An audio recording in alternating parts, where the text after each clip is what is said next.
एक अधूरी प्रेम कहानी। हर किसी को जिंदगी में एक बार प्यार जरूर होता है, और ऐसी उम्र में होता है जहां प्यार का मतलब पता नहीं होता, बस हो जाता है। वैसे प्यार में मतलब गैरवाजिब होता है।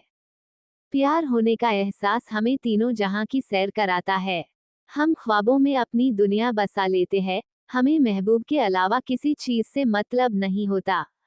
उसका दीदार हमारे दिल को सुकून दिलाता है। उसकी हर बात हमारे कानों से उतरकर दिल को छूने लगती है। उसकी हंसी मानो सारी दुनिया की खुशी समेटकर हमारे आंचल में डाल दी हो। उसका रोना जैसे खुदा की रुसवाई। उसका चलना, रुकना, फिर चलना दिल के तार छेड़ देती है। झुकती पलकें लज्जा का एहसास दिलाती है। आंखों की गहराई में डूब जाने का दिल करता है। सारा जहां एक तरफ और महबूब की चाहत एक तरफ। कुछ ऐसा ही हुआ था मेरे जीवन में। उन दिनों मैं अपनी नई जॉब की सेवा में था। थी तो छोटी डिस्ट्रीब्यूशन कंपनी। अकाउंट असिस्टेंट के जॉब में वैसे कोई चैलेंज नहीं था। टाइम पे आना, टाइम पे जाना, टाइम पे खाना, सुकून भरी जिंदगी थी। लंच टाइम के बाद टहलने के लिए काफी वक्त मिलता था। कुछ महीने बीत गए।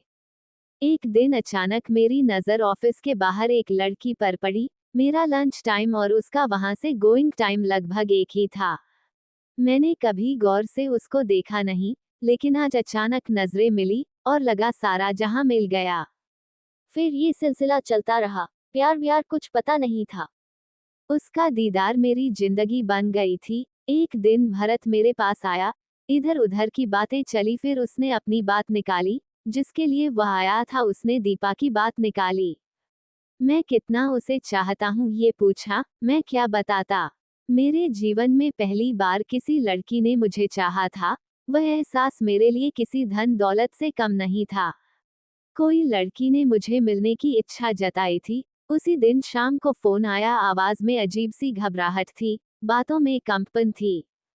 उसने अपना नाम बताया, फिर मिलने की बात हुई। शायद वह शुक्रवार था। सुबह मैं जल्दी उठ गया। तैयारी कर ली। पिताजी के लिए और मेरे लिए एक ही वक्त मां लंच बॉक्स बनाती थी। मेरे जल्दी उठने का कारण पूछने पर ऑफिस का नाम बताया। आज मुझे उससे मिलना था। ज्यादा वक्त न लगाए बिना मैं घर से निकल गया। बस की बजाय मैंने ऑटो से जाना पसंद किया। 20-25 मिनट में मैं इंस्टीट्यूट पहुंच गया। सुबह की 8:30 बजने में और 5 मिनट बाकी थे, और वह बाहर आई। साथी सहेलियों को उसने बाय किया। उसके चेहरे पर घबराहट साफ नजर आ रही थी। मैं कुछ कदम चला, फिर उसने साथ दिया। थोड़ी दूर जाकर एक कोने पर मैंने अपने चाहत का इजहार किया। उसने भी चाहत में हामी भरी। फिर उस दिन शाम को उसने फोन किया। 1998 में मोबाइल नहीं थे, ना ही उसका कोई नंबर मेरे पास था। बस उसका मुंह बोला भाई था। भरत मेरे लिए तो उससे मिलना जितना मुश्किल था, उतना ही आसान था। अब मैं अपना लंच जल्दी लेने लगा। फिर वॉशरूम जाने की बहाने हम लोग 5 मिनट के लिए सही रोज मिलने लगे। नजदीकी कोई इंडस्ट्री में वह काम करती थी।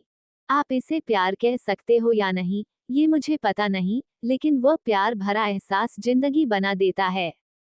उसकी सहेलियों को ये बात पता चली। कहीं घूमने का प्रोग्राम बनाना था, तो जुहू बीच जाने की बात हुई। उस दिन हम लोग खूब घूमे। ढेर सारी बातें हुई। मौज मस्ती में शाम ढलने लगी तो पांव वहीं रुक गए। लेकिन जाना तो जरूरी था। हम साथ चले लेकिन हम सफर ना हो पाए। दिवाली की सुबह हमारी कंपनी चालू थी। सबको बोनस और मिठाइयाँ मिलने वाली थी। नए कपड़े पहनकर मैं भी ऑफिस पहुंचा। दीपा की छुट्टी थी। मौका पाकर एक मिठाई, काजू कतली, मैंने उसे खिलाई। वह दिन अच्छा चला गया। हम ऑफिस से निकल ही रहे थे तो फोन की रिंग बजी। मैंने फोन उठाया। बड़ी दर्द भरी आवाज में उसने कल की मुलाकात की तारीख तय की। उसकी परेशानी उसकी बातों से मेरे दिल तक पहुंच रही थी।